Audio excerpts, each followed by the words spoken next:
Good morning बच्चों। तो आज हम लोग इस लेक्चर में डिस्कस करेंगे electric field due to semi infinite straight rod, जो कि आपका यूनिफॉर्मली चार्ज्ड है। तो आप चाहो तो ब्रैकेट में लिख दो, रॉड के ब्रैकेट में लिख दो यूनिफॉर्मली चार्ज्ड।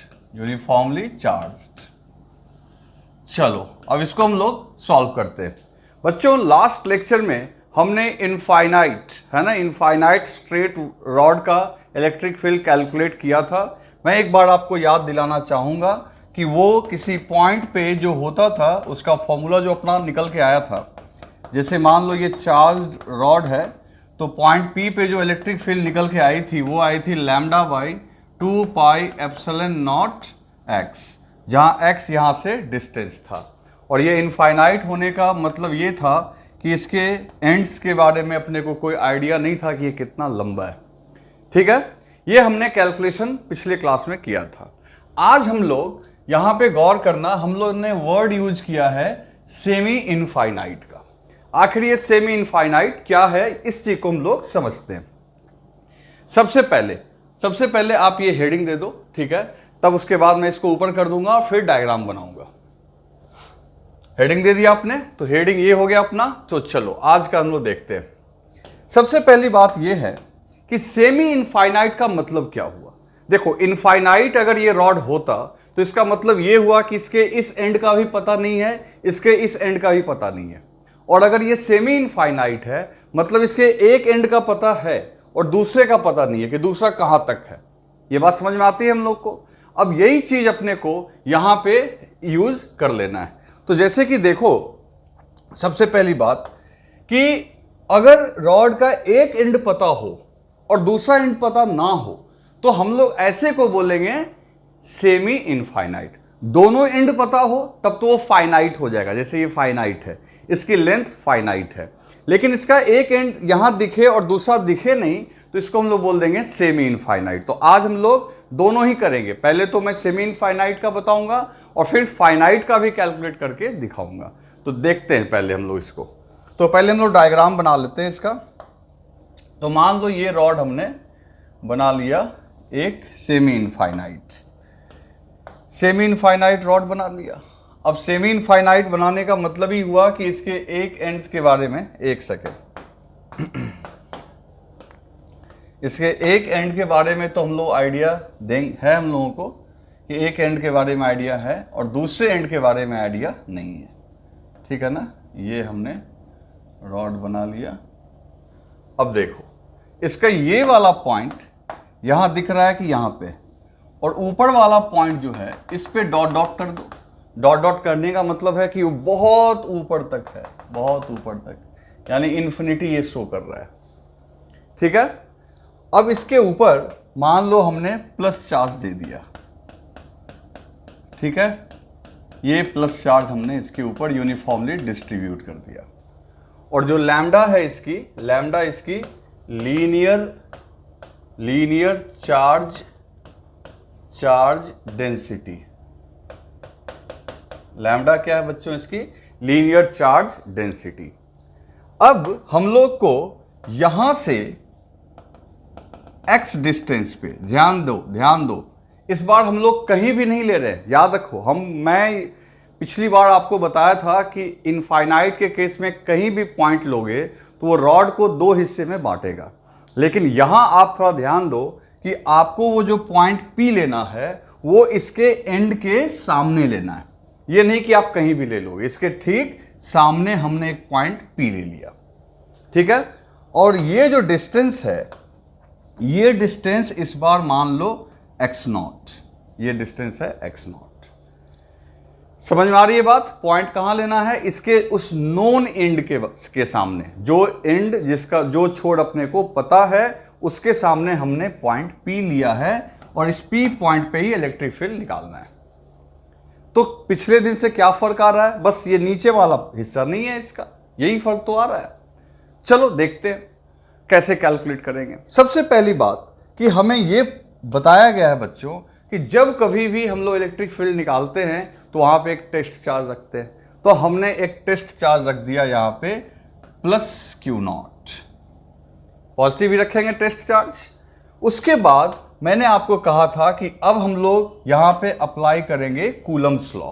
कूलम्स लॉ के अकॉर्डिंग हम लोग इसके ऊपर फोर्स देखेंगे।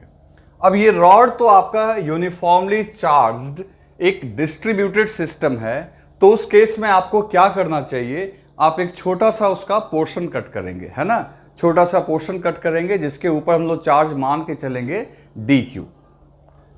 तो मान लो कि यहां से हमने L डिस्टेंस पे, देखो जो चीजें आपने इनफाइनाइट में की हैं सेम टू सेम वही यहां रिपीट होगा, लेकिन कुछ एक्स्ट्रा यहां पे आएगा, और वो क्या एक्स्ट्रा होगा अभी आपको पता चल जाएगा। तो मान लो यहां से हमने, याद करो कल की बात, यहां से हमने L डिस्टेंस पे एक छोटा सा पोर्शन, ठीक है ना, कट किया था जिसकी लंबाई क्या थी, dl, और dl में चार्ज कितना था, dq, ठीक है ना। और ये dq की वैल्यू कितनी होगी, तो सीधी सी बात है linear charge density multiplied by length.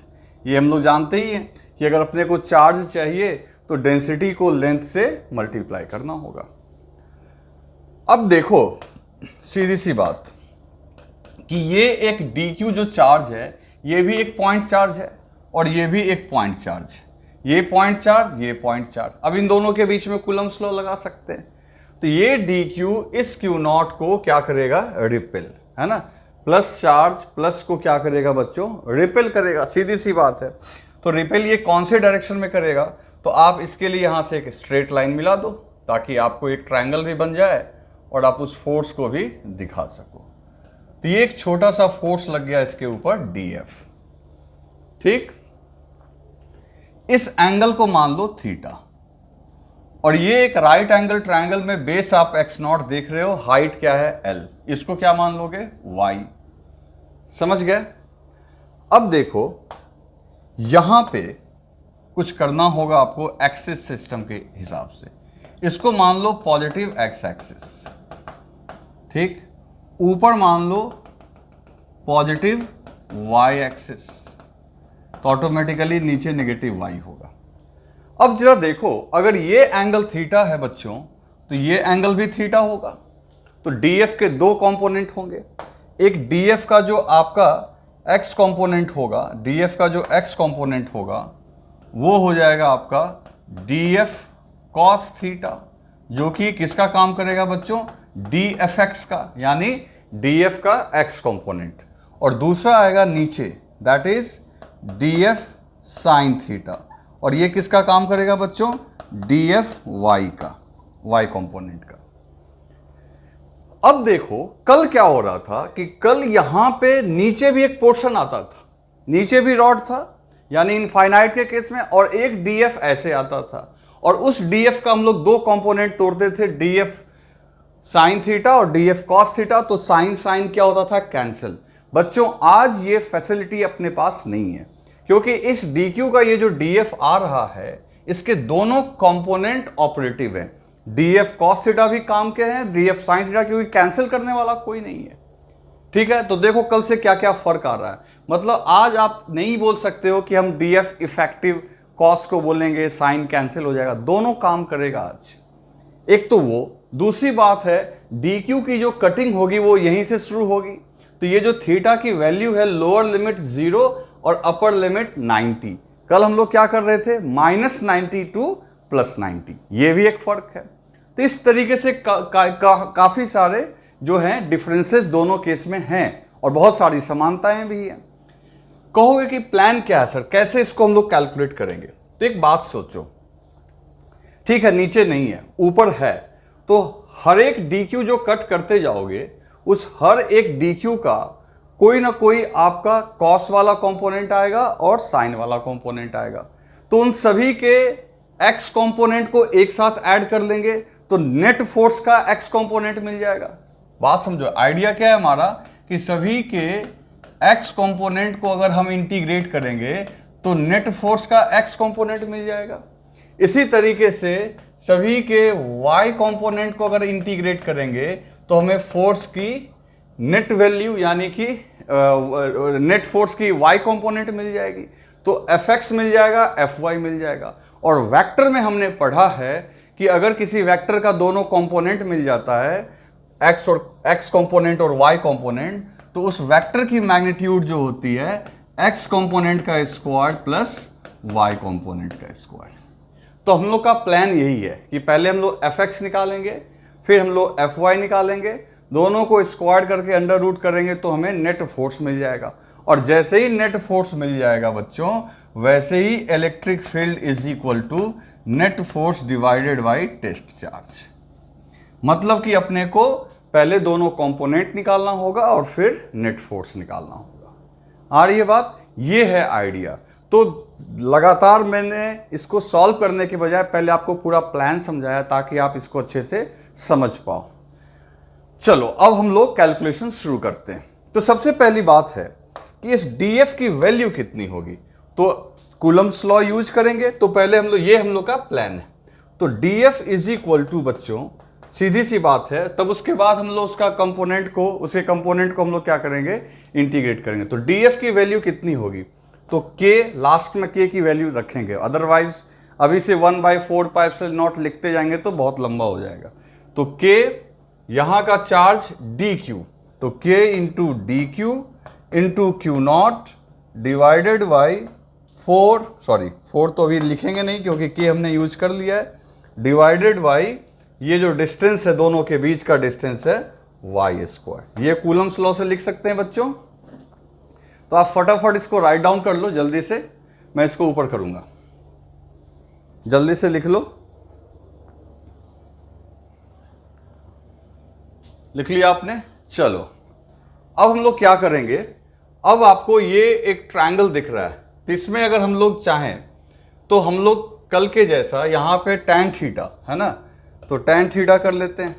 तो tan थीटा इक्वल्स टू क्या आ जाएगा, L upon x not perpendicular upon base L upon x not. फिर दोनों तरफ इसको आप क्या करो, डिफ्रेंशिएट कर लो। किसके रिस्पेक्ट में, आप थीटा के रिस्पेक्ट में, तो d tan theta upon d theta. और यहाँ एक्स नॉट तो बच्चे कांस्टेंट ही रहेगा, चाहे कैसा भी ट्रायंगल बनाओगे एक्स नॉट आपका क्या रहेगा, कांस्टेंट। तो एक्स नॉट को बाहर रख लो into D L upon D theta. और यहाँ से देखो ये हो जाएगा आपका सेक स्क्वायर थीटा, तो this is sec square theta is equal to 1 upon x naught into D L upon D theta. ठीक है, इन सबको तो आपने लिख लिया होगा पहले ही, तो मैं इसको ऊपर कर दे रहा हूँ।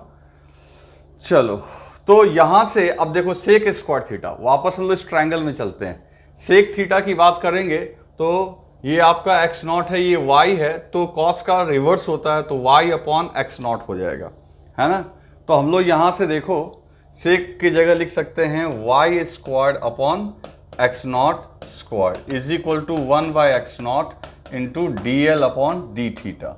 बच्चों यहाँ से इसको सॉल्व करो, एक्स नॉट से एक्स नॉट डिनोमिनेटर वाला कट जाएगा, तो D L is equal to, so D L is equal to Y square upon x naught into D theta. समझ गए ना। तो ये डी एल को हम लोग इससे रिप्लेस कर लेंगे, ये डी एल आ गया।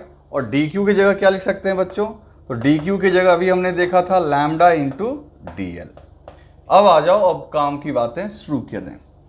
तो सबसे पहली बात है, ये यहां तक मैं रख देता हूं।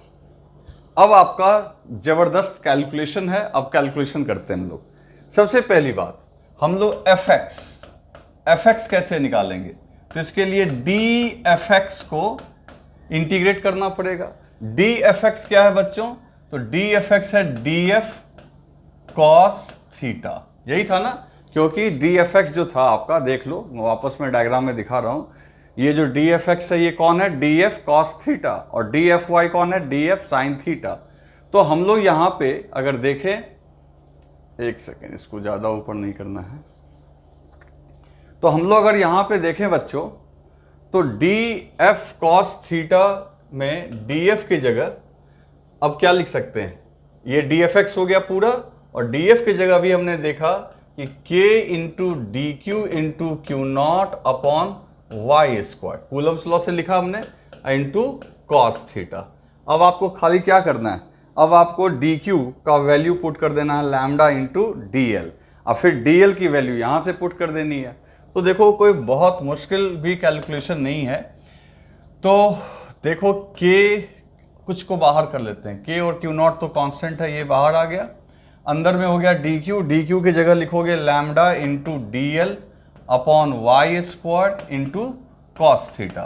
फिर आप डी एल की जगह क्या लिख दोगे, दिस थिंग, और ये पूरा लिखोगे तो खुद सोच के देखो ये क्या आएगा फिर, के क्यू नॉट, ठीक है, के क्यू नॉट, और ब्रैकेट में देखो लैम्डा अपॉन वाई स्क्वायर, और डी एल की जगह वाई स्क्वायर, ठीक है ना, ऊपर में, और डिवीजन में वाई स्क्वायर, और डिवीजन में नीचे क्या आएगा, एक्स नॉट, और क्या आएगा बच्चों, डी थीटा। मैं इसको मिटा दूंगा, इतना मैं लिखूंगा नहीं सबको, कॉस थीटा। समझ गए ना, आप समझ रहे हो ना। यहाँ से तो यहाँ से वाई स्क्वायर कैंसिल हो गया, और लैम्डा और एक्स नॉट दोनों कांस्टेंट है, लैम्डा तो कांस्टेंट है ही, और चाहे जितना भी ट्रायंगल बनाओगे सब में एक्स नॉट तो आना ही है, तो लैम्डा और एक्स नॉट बाहर आ जाएंगे। तो मैं डायरेक्ट लिख दे रहा हूँ इन सभी को मिटा के। तो देखो ये क्या आएगा, क्योंकि ये पूरा आपका यहाँ पे आपका ये कंजस्टेड हो गया है, तो हम लोग यहाँ पे क्या कर सकते हैं बच्चों, तो हम लोग यहाँ पे कर सकते हैं K Q naught lambda divided by X naught, और ब्रैकेट में आ गया कॉस थीटा डी थीटा। आ रही है बात समझ में। तो K Q naught lambda upon x naught, और ब्रैकेट में आ गया कॉस थीटा डी थीटा। कितना सिंपल है। अब F X is equal to, limit कहां से कहां लोगे, अब कॉस थीटा का इंटीग्रेशन साइन थीटा होता है बच्चों, तो K Q naught lambda upon x not, है ना, और साइन थीटा, और लिमिट कहां से कहां लेंगे बच्चों, तो देखो कल हमने -92 + 90 लिया, आज हम लोग 0 से 90 लेंगे, क्योंकि ये एंड तो पता है और दूसरा अपर अनलिमिटेड है, तो 0 to 90। तो यहां पे कॉस थीटा डी थीटा की जगह लिख देंगे साइन थीटा, एक बार लिखेंगे बच्चों साइन 90 और एक बार लिखेंगे साइन 0। तो इस तरीके से साइन 90 1, तो 1 - 0, और साइन 0 0 होता है, 1 - 0 1। तो एफ एक्स की वैल्यू जो निकल के आ रही है बच्चों, एफ एक्स की वैल्यू जो निकल के आ रही है वो आ रही है के Q naught lambda upon x not. देखो कितना सिंपल सा आया। तो एफ एक्स की वैल्यू ये निकल के आ रही है। चलो एफ एक्स तक तो पहुंच गए, अब एफ वाई कितना होगा, तो जरा आप गौर करो एफ वाई और एफ एक्स में क्या डिफरेंस है। बस यही तो डिफरेंस है, डी एफ कॉस थीटा की जगह वहां पे क्या होगा, डी एफ साइन थीटा, यही तो होगा। तो फाइनली जब कुछ कर सब कुछ, अब बाकी सारी वैल्यूज जो हैं, चाहे डी एफ की जगह रखोगे डी एल, सब कुछ तो वैसे ही रखोगे, केवल बस यहाँ कॉस है उसके इसमें साइन है।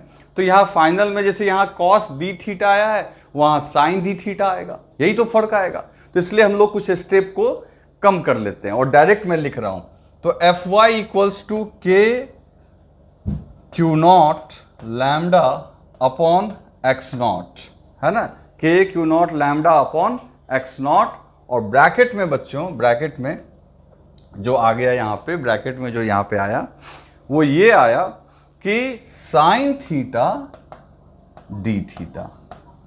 आ रही है बात समझ में। किसी को भी अगर इस चीज को समझने में दिक्कत हो तो क्यों दिक्कत होना चाहिए भाई, यहाँ डी एफ की जगह डी एफ कॉस की जगह डी एफ साइन होगा, तो डी एफ की जगह तो वही पुट करोगे, और फिर डी क्यू की जगह वैसे ही पुट करोगे, वो सब वैसे ही कैंसिल होगा।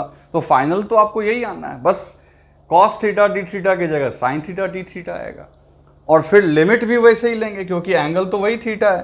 तो लिमिट इसका भी हम लोग लेंगे कहाँ से कहाँ, 0 to 90। अब इस केस में बस ये आएगा कि इस बार इंटीग्रेशन जो आएगा माइनस साइन थीटा आएगा। तो देखो वैल्यू क्या निकल के आ रही है, तो ये वैल्यू निकल के आएगी, तो साइन थीटा डी थीटा आता है आपका माइनस कॉस थीटा, तो उस माइनस को बाहर निकाल दो, तो माइनस के Q naught lambda upon x naught, और साइन थीटा डी थीटा की जगह की वैल्यू माइनस कॉस थीटा, तो कॉस की जगह एक बार कॉस 90 रखोगे, कॉस 90, और दूसरी बार रखोगे कॉस 0, है ना। तो कॉस 90 तो 0 हो जाएगा, और कॉस 0 क्या होगा 1, लेकिन ये आगे एक माइनस है और ये आगे एक माइनस है, तो -1 × माइनस वो +1 ही हो जाएगा। तो आप देखो ताज्जुब करोगे कि जो Fx की वैल्यू निकल के आई है, ध्यान देना, Fx की वैल्यू क्या निकल के आई, के Q naught lambda by X naught, और इसकी भी वैल्यू निकल के आई के Q naught lambda by X not, क्योंकि अंदर से -1 जो आएगा ये इसको प्लस कर देगा। तो इस पूरे डेरिवेशन से अपने को ये पता चल रहा है बच्चों कि आपका जो है Fx और Fy दोनों फोर्स की वैल्यू सेम आई, मतलब फोर्स के दोनों कंपोनेंट्स सेम है। तो पहले इसको एक बार आप राइट डाउन कर लो, जल्दी से राइट डाउन कर लो।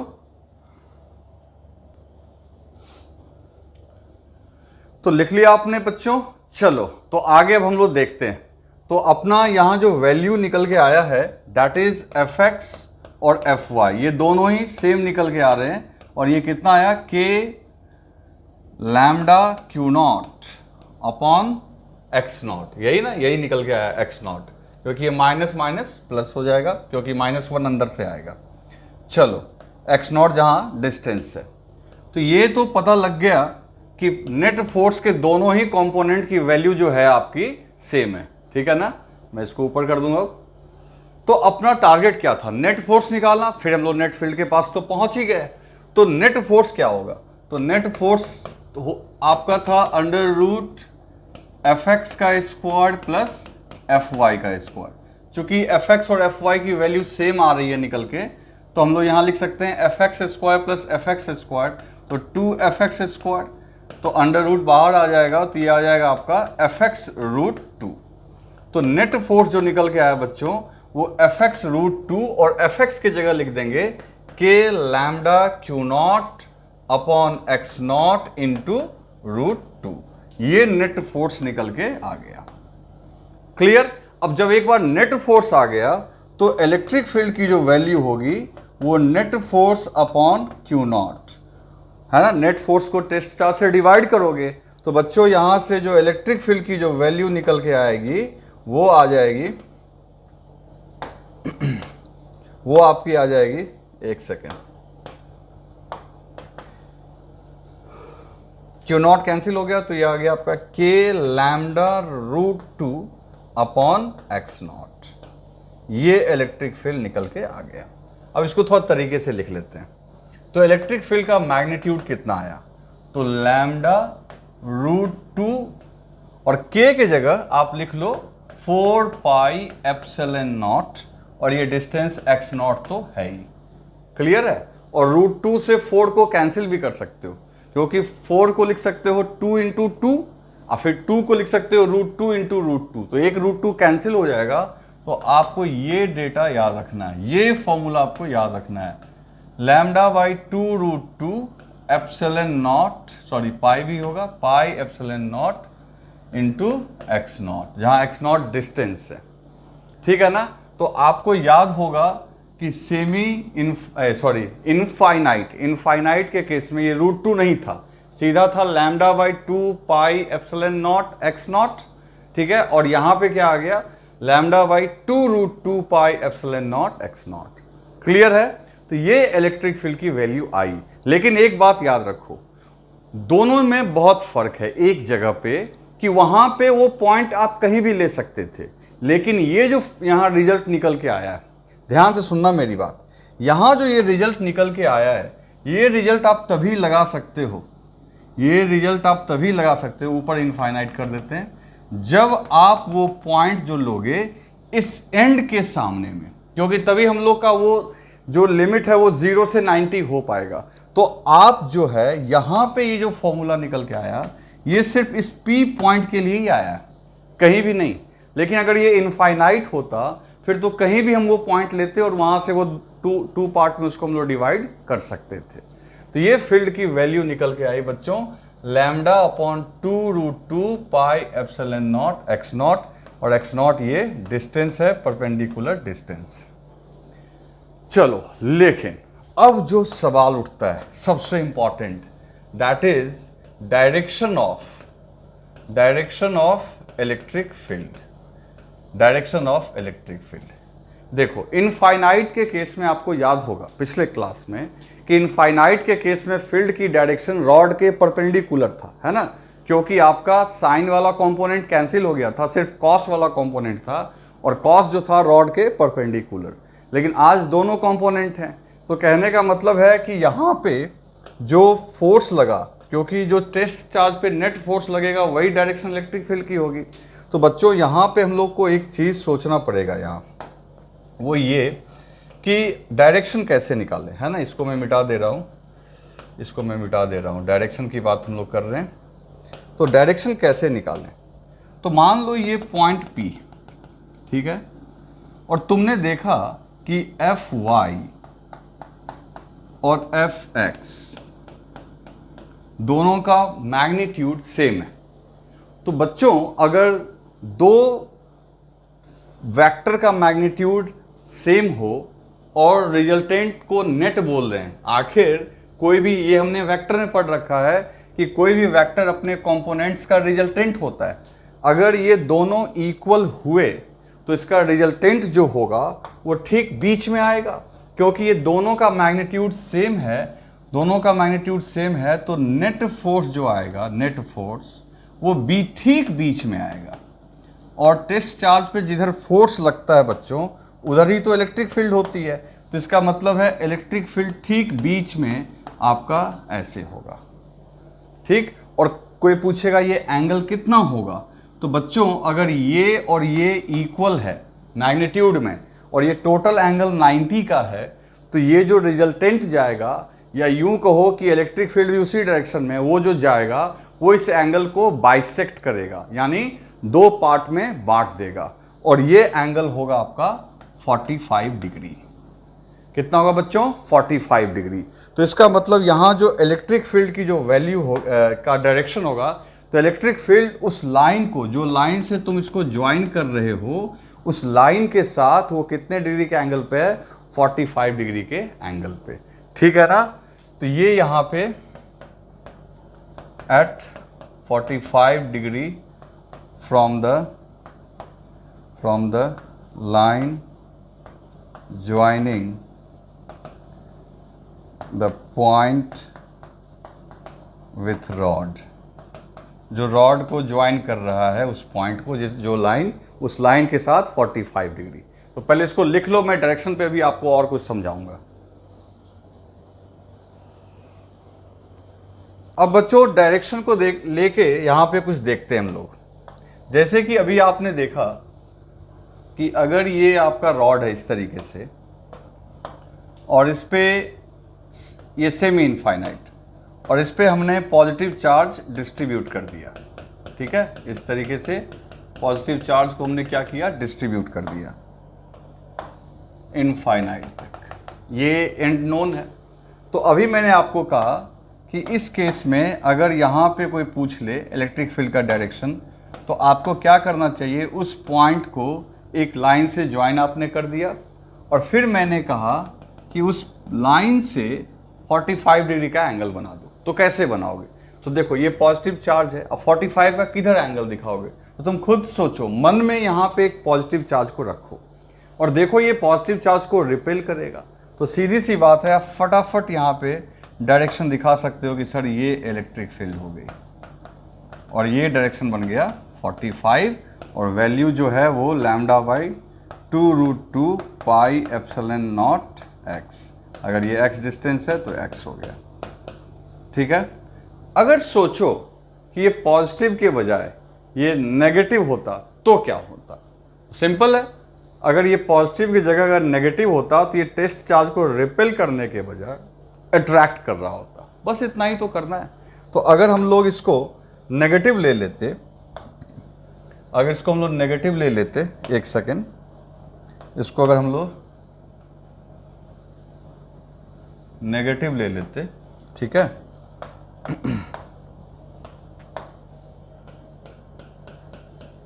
मान लो ये नेगेटिव रॉड होता और फिर ये इनफाइनाइट तक, तो इसके केस में कोई पूछता है इलेक्ट्रिक फील्ड, तो हम लोग तुरंत बोलते कि सर ये अट्रैक्ट करेगा यहाँ पे, यानी कि टेस्ट चार्ज को खींच लेगा, अट्रैक्ट करेगा। तो इस बार ये एंगल 45 का बनाना, और वैल्यू मैग्नीट्यूड तो खैर इसी फॉर्मूला से लिखोगे जो यहाँ पे लिखे हो।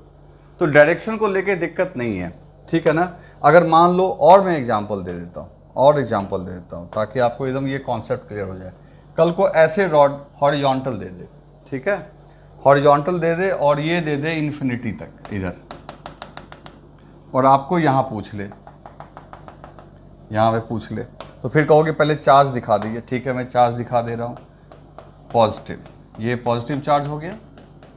तो कोई पूछेगा डायरेक्शन क्या होगा, है ना, डायरेक्शन क्या होगा, तो आप खुद सोचो। यहाँ पे जो टेस्ट चार्ज रखोगे, टेस्ट चार्ज तो पॉजिटिव ही रखोगे, तो ये प्लस इसको क्या करेगा, रिपेल। तो रिपेल किधर करेगा, खुद सोचो। तो रिपेल इधर ही कहीं करेगा, तो इधर कहीं करेगा, तो ऐसे रिपेल करवाओ, ये इलेक्ट्रिक फील्ड हो गई। और ये जो एंगल बनेगा, ये एंगल जो बन रहा होगा, ये एंगल ऑटोमेटिकली क्या हो जाएगा, 45।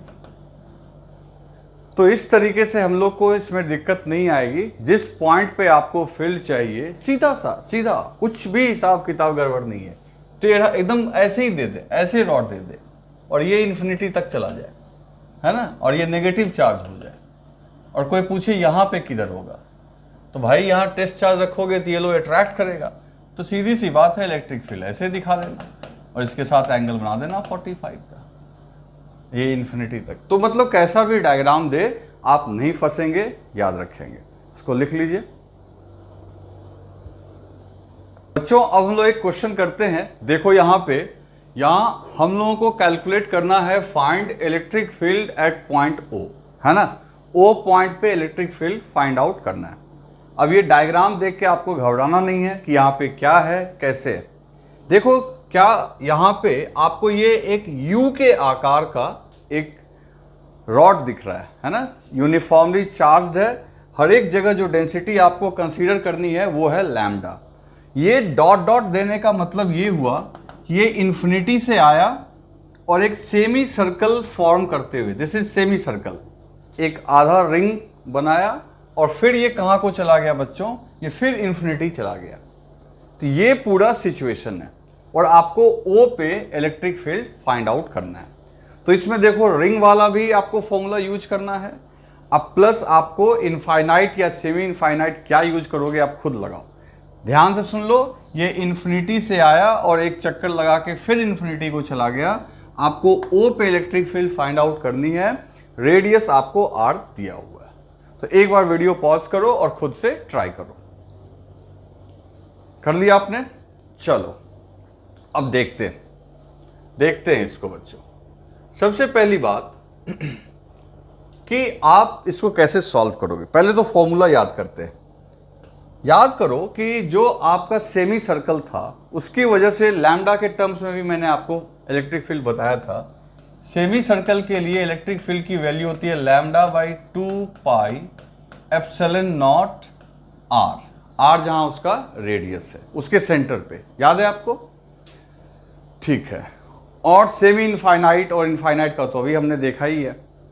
पहले देखो कि यहाँ पे कौन कौन है बच्चों। इसको हम लोग ऐसा करते हैं कि हम लोग यहाँ पे इसको टोटल 3 सिस्टम में कन्वर्ट कर लेते हैं।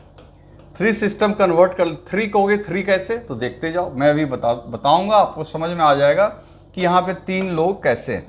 सबसे पहली बात, यहाँ से लेके ये इन्फिनिटी तक, ये एक हो गया सेमी इनफाइनाइट, नंबर 1। यहाँ से लेके यहाँ तक ये हो गया semi circle, that is number 2। और फिर ये यहाँ से लेके यहाँ इन्फिनिटी तक ये भी हो गया सेमी इनफाइनाइट, तो ये हो गया 3।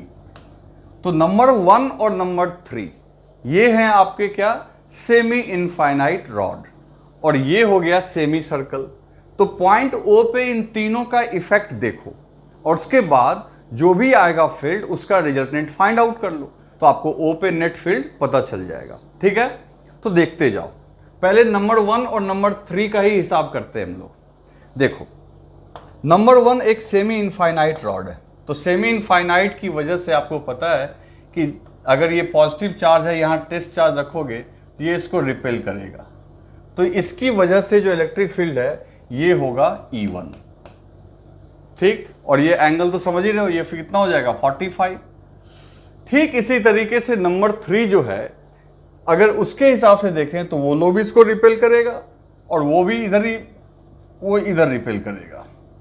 ये हो गया आपका E3, और ये एंगल जो होगा उसके हिसाब से 45 होगा।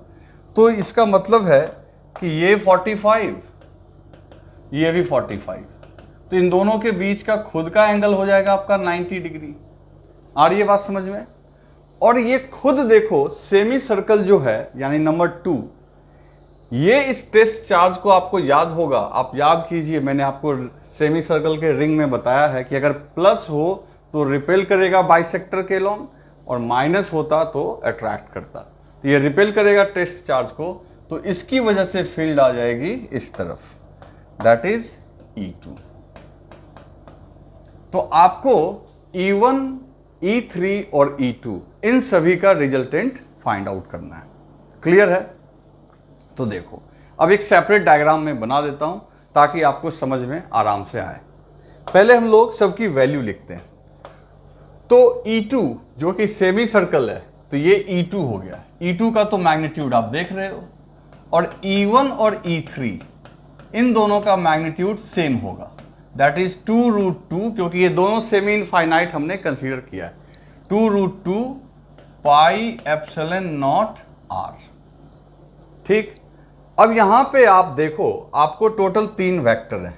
एक वेक्टर आपका E2 जो कि इधर है, और दूसरा वेक्टर, इसको मैं मिटा दे रहा हूं, ये सब डायग्राम आप बना लेना। दूसरा आपका इधर है, एक सेकेंड, दूसरा आपका देखो E1 जो कि इधर है, और ये रहा आपका E3। अब इन तीनों का रिजल्टेंट निकालते हैं। अब जरा गौर करना बच्चों, गौर करना, ये लाइन वर्टिकली ऐसे ड्रॉ कर दो। तो ये भी 45 है, और इधर भी 45 है, ये 45 है, ये भी 45, ये 45, तो ये हो गया 90। ठीक है, तो अब जरा गौर करना कि E1 और E3 दोनों सेम है ना? तो इन दोनों का जो रिजल्टेंट आएगा, क्योंकि नेट फील्ड निकालने का मतलब है ई नेट जो होगा O पे, वो इन तीनों के वेक्टर सम के इक्वल होगा, that is E1 plus E2 plus E3, है ना? तीनों के वेक्टर तरीके से तीनों को ऐड करना होगा। तो 3 वेक्टर को ऐड करने का सबसे आसान तरीका है पहले 2 को ऐड करो। तो E1 और E2 का जो रिजल्टेंट आएगा बच्चों, इन दोनों का जो रिजल्टेंट आएगा उसको E डैश मान लो, है ना? तो जो E डैश आएगा वो ठीक इनके बीच में आएगा, इन दोनों के बीच में आएगा, क्योंकि दोनों का मैग्नीट्यूड सेम है। तो 2 वेक्टर का मैग्नीट्यूड सेम होता है, तो रिजल्टेंट ठीक बीच में आएगा, यानी E डैश। और ये जो E डैश है ये E2 के ठीक अपोजिट है। तो नेट फील्ड जो होगा EO, अब ये आपको क्या करना होगा, इन दोनों वेक्टर को सब्ट्रैक्ट करना होगा, क्योंकि इन दोनों का रिजल्टेंट उसके ठीक अपोजिट है। इसका मतलब आपको E2 माइनस E डैश करना होगा। E डैश की वैल्यू कितनी होगी? तो आपको बच्चों मैंने बता रखा है कि 2 वेक्टर अगर सेम हो तो उनका जो रिजल्टेंट का फॉर्मूला हमने बताया है आपको, उसका जो रिजल्टेंट का फॉर्मूला बताया है E dash is equal to 2 into किसी एक वेक्टर का मैग्नीट्यूड, जो कि ये है आपका lambda by 2√2 pi epsilon not R into cos theta by 2। तो दोनों वेक्टर के बीच का एंगल है 90 डिग्री, तो 90/2 45, कॉस 45 आपका क्या हो जाएगा? तो कॉस 45 यहाँ पे हो जाएगा 1/√2, तो मैं डायरेक्ट 1/√2 लिख दे रहा हूँ, 1/√2। तो अब जरा गौर करना, ये 2 से ये 2 कट गया, तो ये √2 इंटू √2। तो आप देखो E डैश की वैल्यू निकल के आई 2 पाई एप्सिलॉन नॉट R। तो E डैश इस तरीके से इन दोनों का रिजल्टेंट है, किसका किसका? E1 और E3 का। तो बच्चों E2 की वैल्यू देखो, E2 आपका रिंग की वजह से है, सेमी सर्कुलर रिंग की वजह से, तो E2 का वैल्यू और E डैश का वैल्यू लगभग मैं बोल रहा हूँ एग्जैक्टली दोनों सेम है, that is lambda by 2 pi epsilon not R minus lambda by 2 pi epsilon not R, और ये कैंसिल हो गया, आंसर आ गया 0। तो इन दोनों का रिजल्टेंट इसको बैलेंस कर लेगा, तो इस स्ट्रक्चर का इलेक्ट्रिक फील्ड O पे क्या होगा? 0। तो आप याद रखना बच्चों, ये फॉर्मूला आपको रिवाइज मैंने करवा दिया, सेमी सर्कल वाला फॉर्मूला जो मैंने पहले आपको लिखवाया है, Q के टर्म्स में भी लिखा है, लैम्डा के टर्म्स में भी लिखा है। तो इसको राइट डाउन कर लो।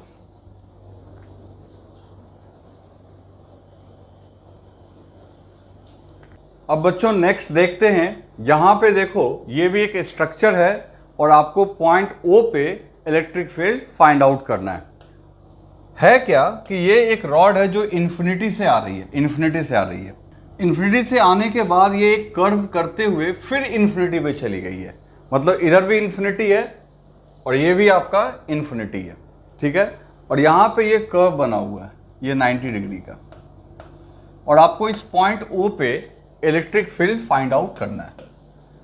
तो अब दिमाग लगाओ, एक बार वीडियो पॉज करो और जैसा हमने लास्ट क्वेश्चन में देखा था वो दिमाग लगाओ इसमें। आप लैम्डा है लीनियर चार्ज डेंसिटी और ये डिस्टेंस, ये जो आपका आर्क बन रहा है इसका रेडियस r ले लेना। आप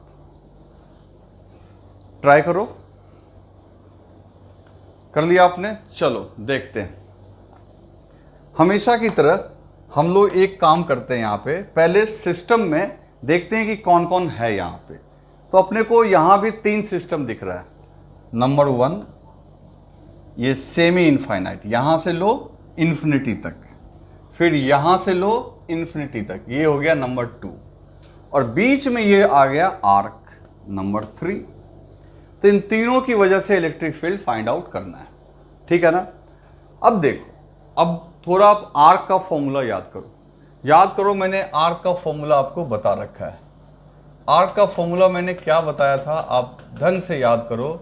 इसमें इसका डायरेक्शन जो होता था बच्चों, ये एंगल के बाइसेक्टर के अलोंग होता था, और इसके सेंटर पे जो इलेक्ट्रिक फील्ड होती थी वो कितनी होती थी, एक बार अच्छे से दिमाग में लगाओ फॉर्मूला। तो वो होता था बच्चों lambda by 2 pi epsilon not, और जो इसका रेडियस है, जो भी रेडियस है, मान लो रेडियस r है, इनटू साइन थीटा बाई 2। क्या होता था? Sine theta by 2। जहाँ थीटा क्या होता था बच्चों? तो थीटा होता था वो एंगल जो वो आर्क अपने सेंटर पे सबटेंड कर रहा है, ठीक है ना। तो ये फॉर्मूला आपको याद होगा। अगर प्लस चार्ज हुआ तो इस तरीके से अवे फ्रॉम आर्क, एकदम बाइसेक्टर के लॉन्ग, एंगल के बाइसेक्टर के लॉन्ग, और अगर ये माइनस होता तो बाइसेक्टर की तरफ। तो यहाँ पे अगर हम लोग देखें तो ये जो आर्क आपको दिख रहा है ये कितने डिग्री का है? 90 डिग्री का, और पॉजिटिव पॉजिटिव चार्ज है। तो जो भी इसकी वजह से फील्ड होगी वो इस बाइसेक्टर के लॉन्ग, यानी 45 का एक बाइसेक्टर बनाओ, और ये प्लस है तो इस तरीके से आपका E3 होगा, है ना। E3 इस तरफ हो जाएगा। तो E3 दिखाना तो सबसे आसान काम था। रही बात E1 की, तो E1 देखो, E1 कौन है? एक सेमी इनफाइनाइट। तो सेमी इनफाइनाइट की वजह से आप जानते हो उस लाइन को ज्वाइन करने वाले, उस पॉइंट और रॉड को ज्वाइन करने वाले लाइन से 45 डिग्री के एंगल पे। तो this is the direction of E1, है ना। और ये एंगल कितना होगा? 45। देखते जाओ बस, क्योंकि ये प्लस है तो ये रिपेल करेगा। फिर E2 को देखो, ये भी प्लस है, ये यहाँ पे जो कोई टेस्ट चार्ज पॉजिटिव होगा उसको ये लोग रिपेल नीचे की तरफ करेगा, और इसके लिए अगर ये लाइन है तो ये यहाँ से एंगल बनाता हुआ, है ना, ये इस तरफ रिपेल करेगा। This is E2। तो देखते जाओ, ये भी 45 और इसका भी ये 45। तो इसका मतलब है ये दोनों तो अपोजिट हो गया एग्जैक्टली, और E1 और E2 की मैग्नीट्यूड भी सेम होगी, क्योंकि वही सेमी इनफाइनाइट, और डिस्टेंस भी आपका ये भी r है तो ये भी r है।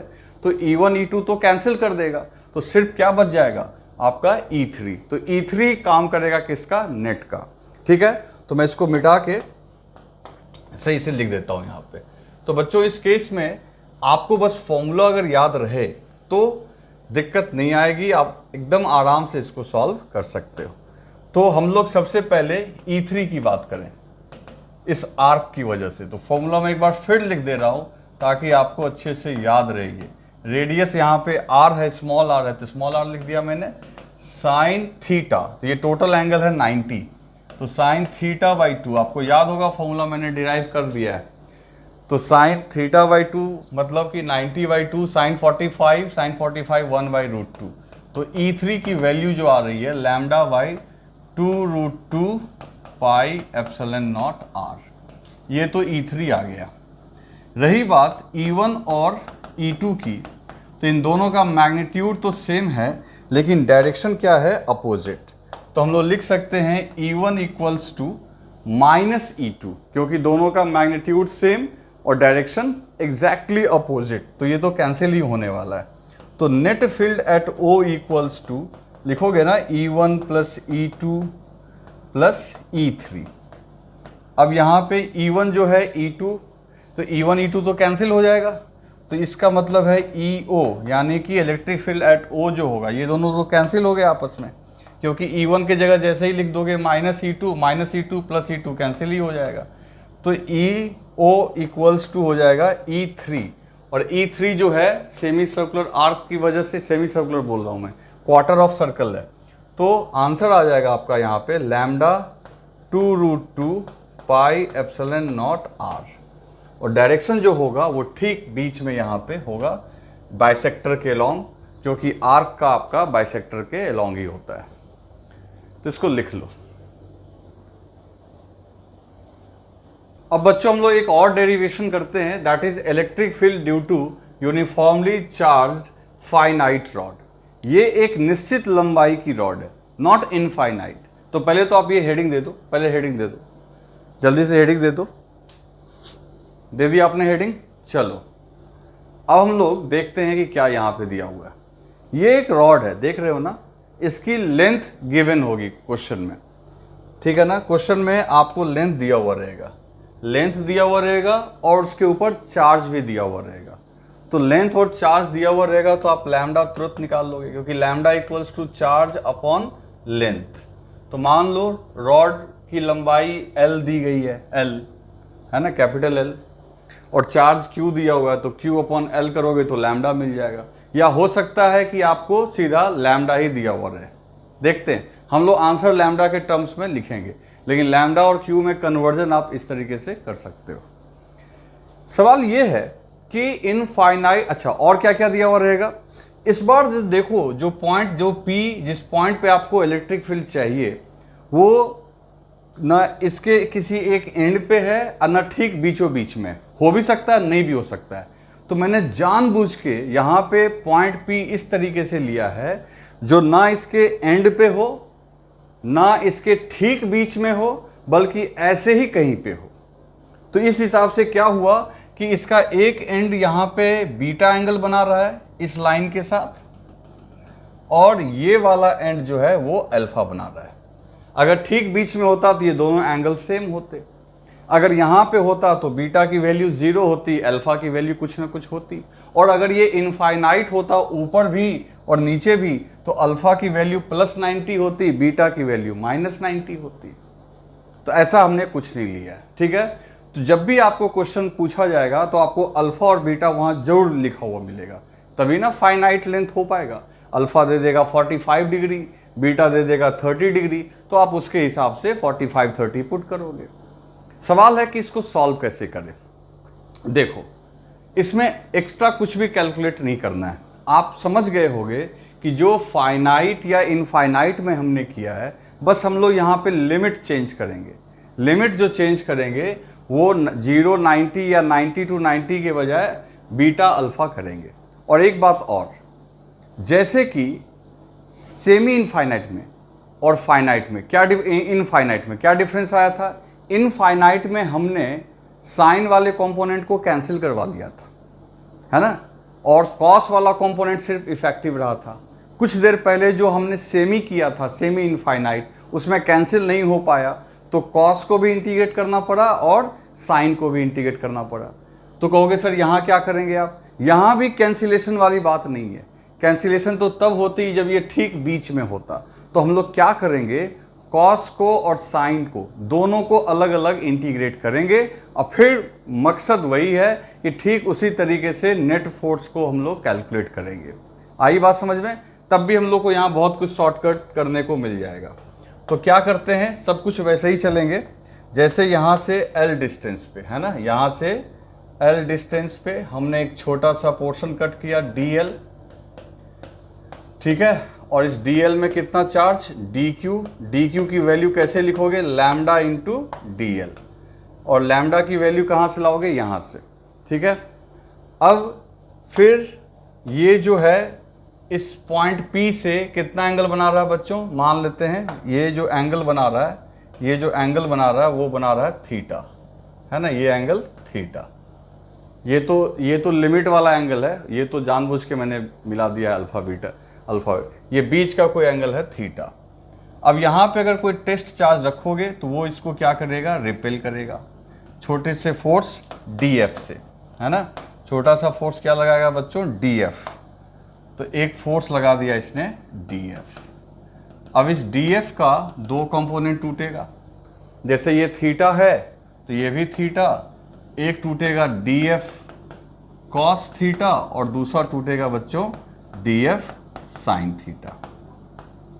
ठीक, अब DF कॉस थीटा को इंटीग्रेट कर लेंगे और उसके बाद तो हम इसको DFX बोल सकते हैं। अभी कुछ देर पहले ही बताया था मैंने सेमी इनफाइनाइट में DF कॉस थीटा किसके बराबर है? DFX, और DF साइन थीटा जो बराबर है DFY।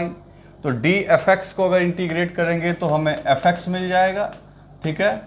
इसी तरीके से DFY को अगर इंटीग्रेट करेंगे तो हमें FY मिल जाएगा। और नेट फोर्स के लिए क्या करना होगा बच्चों? तो वो आप खुद कर सकते हो, इसको FX और FY को FX का स्क्वायर प्लस FY का स्क्वायर, और इलेक्ट्रिक फील्ड के लिए क्या करोगे? नेट फोर्स को डिवाइड कर दोगे Q0 से। प्लान तो यही है अपना, ठीक इसी तरीके से हम लोग काम करेंगे। तो हम लोग यहाँ पे अब बस फर्क क्या आएगा? फर्क आएगा लिमिट लेने में। लिमिट कहाँ से कहाँ लेंगे? तो लिमिट जो हमारा आएगा, लोअर लिमिट आएगा माइनस बीटा। यहाँ बीटा लिखा हुआ है लेकिन वहाँ पुट करेंगे माइनस बीटा। उसका वजह मैंने आपको बताया है कि हॉरिजॉन्टल से बिलो सेंस में अगर आप ये एंटी सेंस में हम लोग जो है वो एंगल मेजर कर रहे हैं, तो किसी एक एंगल को अगर माइनस लोगे तब दूसरे को प्लस ले सकते हो। तो हॉरिजॉन्टल से बिलो को माइनस बीटा और हॉरिजॉन्टल से एबव को अल्फा, ठीक है। बाकी वो सब काम जो था कि tan theta is equal to आपका हमने क्या लिखा था? L/x, वो सब वैसे ही है आपका यहाँ पे, है ना। इसको डिफ्रेंशिएट कर देंगे बच्चों तो ये हो जाएगा सेक स्क्वायर थीटा, ये 1/x into DL/d theta. Sec square theta को हम लोग क्या लिख सकते हैं बच्चों? यहाँ पे इसको y मान लो तो ये हो जाएगा आपका y square upon X square equals to 1/x into DL/d theta. ये सारी चीज़ें वैसे ही रिपीट हो रही हैं, तो ऑटोमेटिकली DL इक्वल्स टू क्या आ जाएगा यहाँ से? तो DL इक्वल्स टू आ जाएगा आपका y square d theta upon x, ये DL आ गया। तो DQ कितना आ जाएगा बच्चों? तो DQ इक्वल्स टू है लैम्डा इंटू DL, तो ये हो जाएगा आपका लैम्डा इंटू DL। DL की जगह क्या लिखोगे? y square d theta upon x। ये सारी चीज़ें वैसे ही है, ठीक है। तो पहले फटाफट इसको राइट डाउन करो, फिर आगे हम लोग बात करते हैं। अब बच्चों यहाँ पे टाइम सेव करने के लिए मैंने पहले ही कैलकुलेट कर दिया है। अब आप देखो सिंपल कैलकुलेशन है, वही कैलकुलेशन आपका रिपीटेड है। देखो यहाँ पे DF की value K into DQ upon Q0/y square कर दोगे। उस छोटे से DQ और टेस्ट चार्ज के बीच लगने वाला छोटा सा फोर्स K जो है आप जानते ही हो कांस्टेंट है 1/4πε0। फिर हम लोग अब बारी बारी से करते हैं। FX ये DF है तो FX है DFX into cos theta, clear है। तो यहाँ पे हमने क्या किया कि DQ का वैल्यू रख दिया। तो DQ की वैल्यू अभी हमने कुछ देर पहले देखा, lambda y square d theta upon x, ठीक है। बाकी जो कांस्टेंट है K, Q0 और लैम्डा को भी हम लोग बाहर कर लेंगे, वो बाहर निकाल लेंगे। y स्क्वायर कैंसिल हो गया, x भी कांस्टेंट है हर ट्रायंगल में तो x भी बाहर आ जाएगा। तो अंदर में खाली क्या बचेगा? Cos theta d theta. और लिमिट कहाँ से कहाँ? Minus beta two alpha. मैंने बीटा का साइन कंसीडर कर लिया है। एग्जाम में आपको 30 डिग्री टू 40 डिग्री दिया हुआ रहेगा तो मैंने यहाँ पे -30 लेके रखा है। लेकिन जब जो आउटकम आएगा, ये जैसे रिजल्ट है तो रिजल्ट को आप एज इट इज लगा देंगे क्योंकि इसमें हमने साइन कंसीडर कर लिया है। तो देखो माइनस बीटा से अल्फा, तो कॉस थीटा डी थीटा क्या होता है? तो साइन थीटा होगा। तो एक बार sine alpha minus sine minus beta, तो साइन माइनस बीटा, यहाँ देखो यहाँ माइनस भी होगा और यहाँ भी माइनस होगा। ये माइनस साइन माइनस थीटा का माइनस बाहर आ जाता है तो ये प्लस हो जाएगा, तो ये हो जाएगा साइन बीटा।